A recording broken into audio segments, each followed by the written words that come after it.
Alors voilà, veille de Parashat Bereshit, j'aimerais vous transmettre un message qui pourrait sauver énormément de couples et énormément de maisons, je vous assure.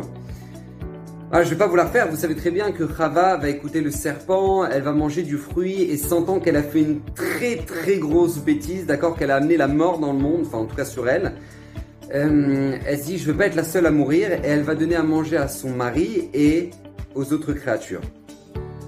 La conséquence, ça va être la malédiction qu'on connaît très bien. Et Hachem va dire, voilà, maintenant vous allez devenir mortel, et Chava va recevoir ses malédictions, et Adam va recevoir ses malédictions.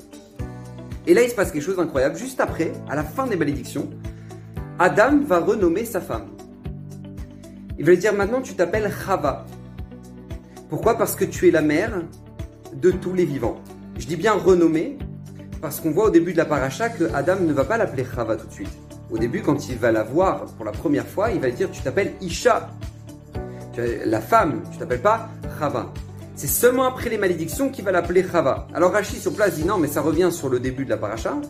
Mais les autres commentateurs disent « Non, ça revient sur quoi ? Ça revient sur après la malédiction ».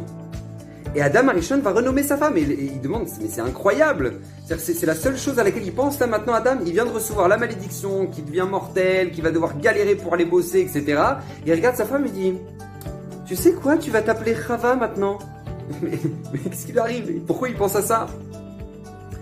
Écoutez bien, Adam va nous montrer un exemple extraordinaire pour l'humanité entière de ce qu'une personne doit être capable de faire dans son couple.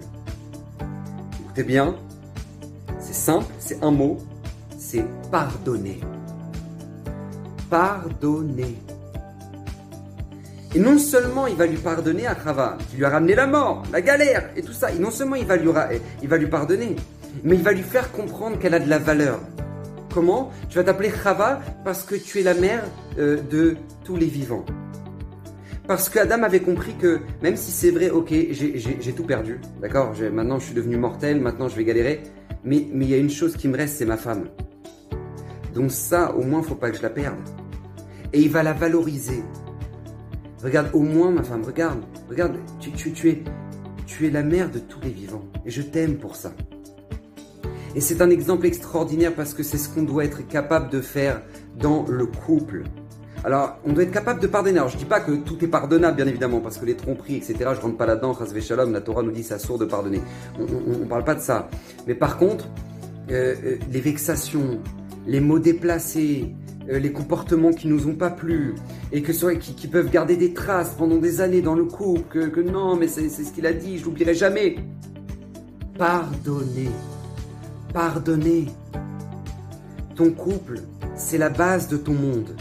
Si tu veux que le monde continue comme Baruch Hashem, si on est encore là, c'est parce que Adam Arishon a pardonné à Chava.